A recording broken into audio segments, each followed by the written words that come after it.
In this episode, we start looking at asset management as a security practice, not just an administrative inventory task. An asset is anything the organization uses, depends on, stores, processes, connects, or must protect. That can include laptops, servers, phones, applications, cloud services, databases, documents, storage locations, network devices, and data sets. When security teams do not know what exists, they cannot protect it consistently. They may miss patches, overlook unsupported software, fail to monitor critical systems, ignore sensitive data, or leave old devices connected long after they should have been retired.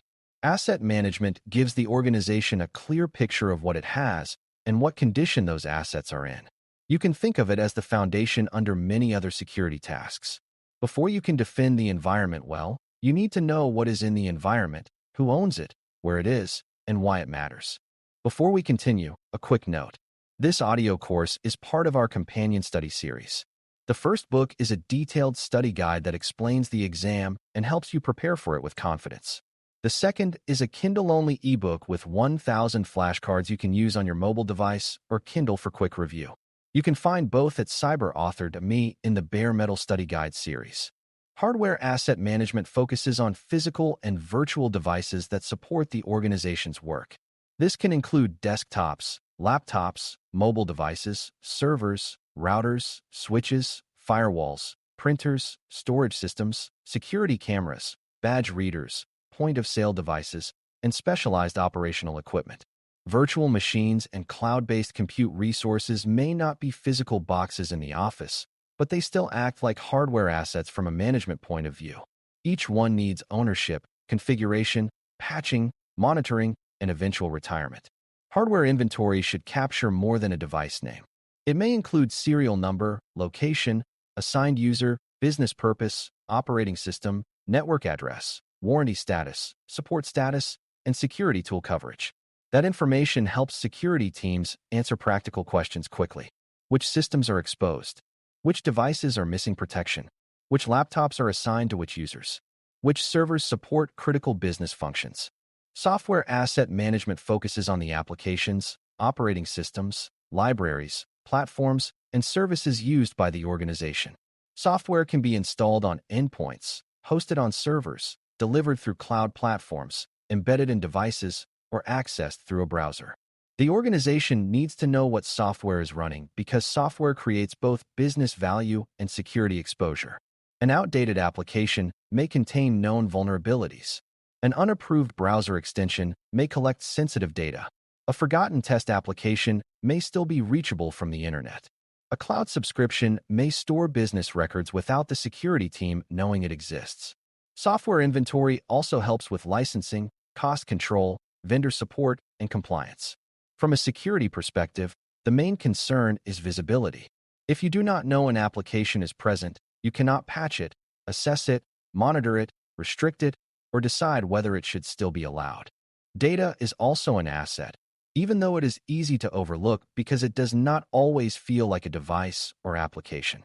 Data assets can include customer records, employee files, payment information, contracts, source code, research, intellectual property, system logs, email archives, backups, reports, images, and business analytics. Data may be more valuable than the systems that store it. A laptop can be replaced, but the sensitive data on that laptop may create legal, financial, privacy, and trust consequences if exposed. Data asset management asks where data is created, where it is stored, who can access it, how it is classified, how long it is retained, and how it is disposed of.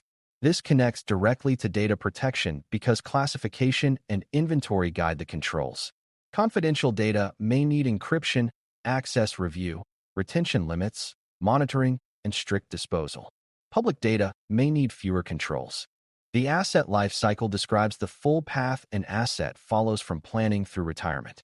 For hardware, that may begin with identifying a business need, purchasing a device, assigning it to a person or team, configuring it securely, using it, maintaining it, tracking it, and eventually disposing of it. For software, the life cycle may include selection, approval, licensing, deployment, updates, monitoring, renewal, replacement, and removal. For data, The life cycle may include creation, classification, storage, use, sharing, retention, archival, and disposal.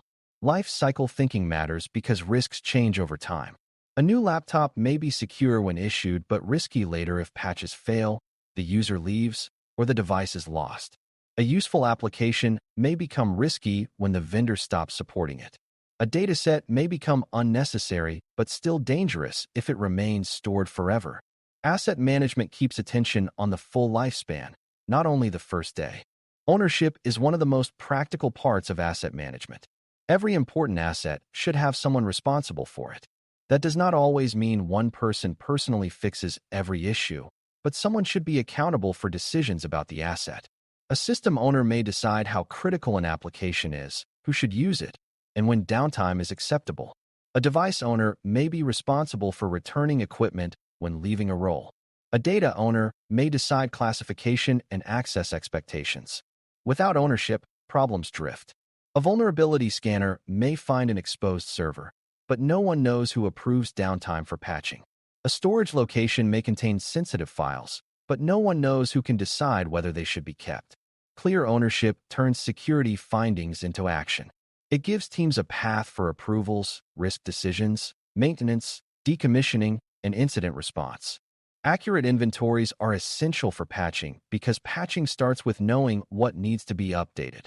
A security team may receive notice of a serious operating system flaw, but it cannot respond well unless it knows which systems run that operating system. A vendor may announce an application vulnerability, but the organization needs to know where that application is installed. A network device may require a firmware update, but unmanaged devices can be missed. Incomplete inventory creates blind spots.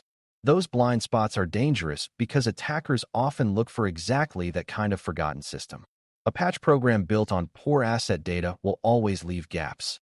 Good inventory helps teams prioritize patches by asset criticality, exposure, and sensitivity. An internet-facing server that handles customer logins may need faster action than an isolated test system. Asset management gives patching the context it needs. Asset management also supports monitoring because security teams need to know what normal looks like for the assets they protect. A monitored server should have an expected role, owner, network location, software stack, and communication pattern. If a database server suddenly starts connecting to an unusual external destination, that may be suspicious. If an unknown device appears on the network, that may require investigation. If a critical system stops sending logs, the team needs to notice. Monitoring is much weaker when the organization cannot distinguish approved assets from unknown ones. An accurate inventory helps security tools classify events, reduce confusion, and prioritize alerts. It also helps incident responders during investigations. When an alert appears, responders need to know what the asset is, who uses it, what data it handles, whether it is critical, and what other systems depend on it. Classification is another reason asset management matters. Not every asset has the same value, sensitivity, or risk.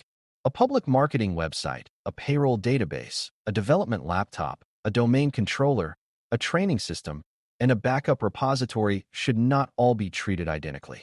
Classification helps the organization decide which assets need stronger protection.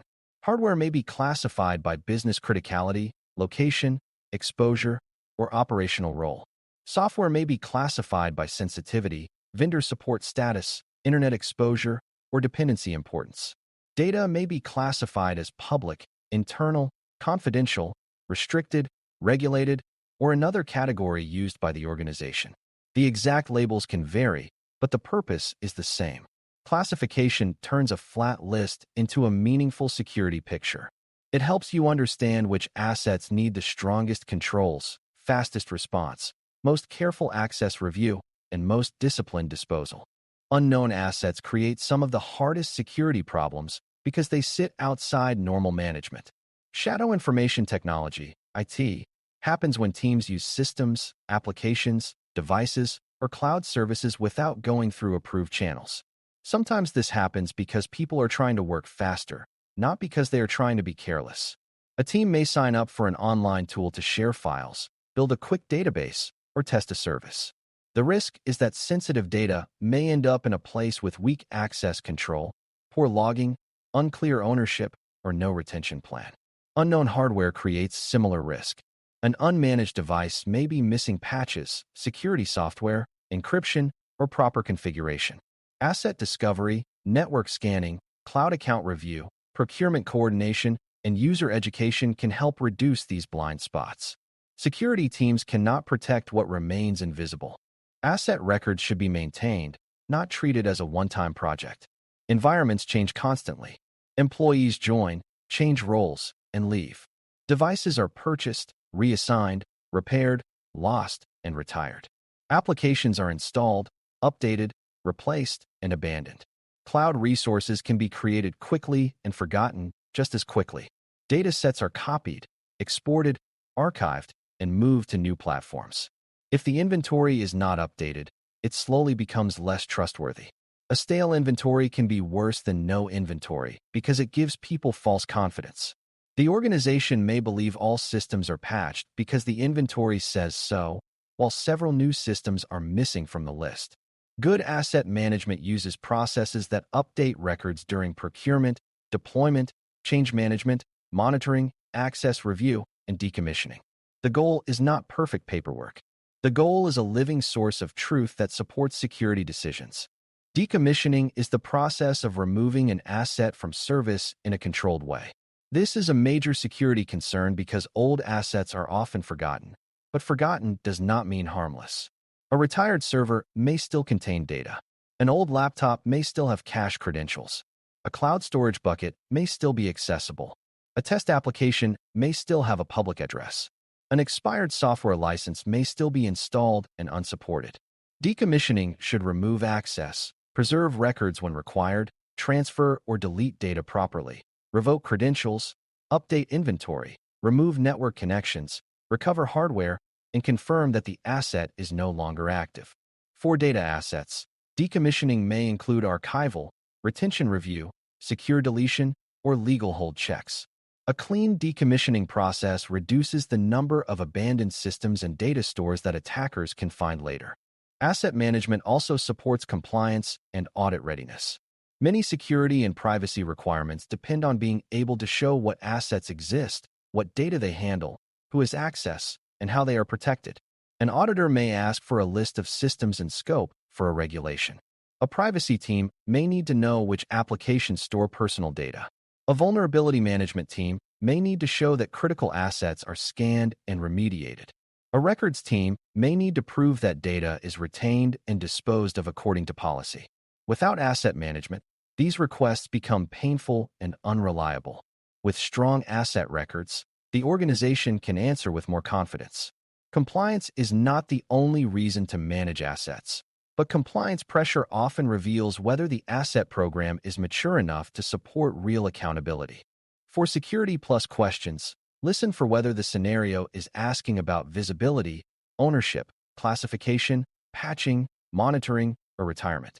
If the organization does not know which systems it has, the answer may point toward asset inventory or asset discovery.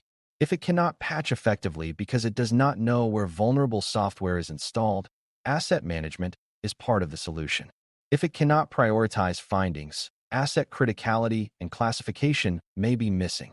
If old devices or applications remain active after they are no longer needed, decommissioning is likely involved.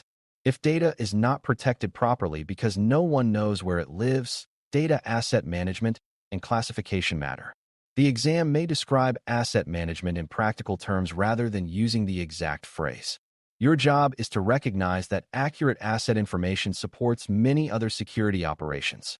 The larger lesson is that asset management is the map security teams use to protect the organization. Hardware assets need to be known, assigned, configured, monitored, maintained, and retired. Software assets need to be approved, patched, licensed, watched, and removed when they are no longer safe or needed. Data assets need to be located, classified, protected, retained, and disposed of according to their sensitivity and purpose. Accurate inventories make patching more complete, monitoring more meaningful, classification more useful, and decommissioning safer. Weak asset management creates blind spots where risk can grow quietly. Strong asset management gives the organization a clearer view of what it depends on and what it must protect. When you understand asset management this way, it stops feeling like a spreadsheet exercise and becomes one of the foundations of practical security operations. Thanks for listening. For more audio courses, daily newsletters, and more, please visit baremetalcyber.com.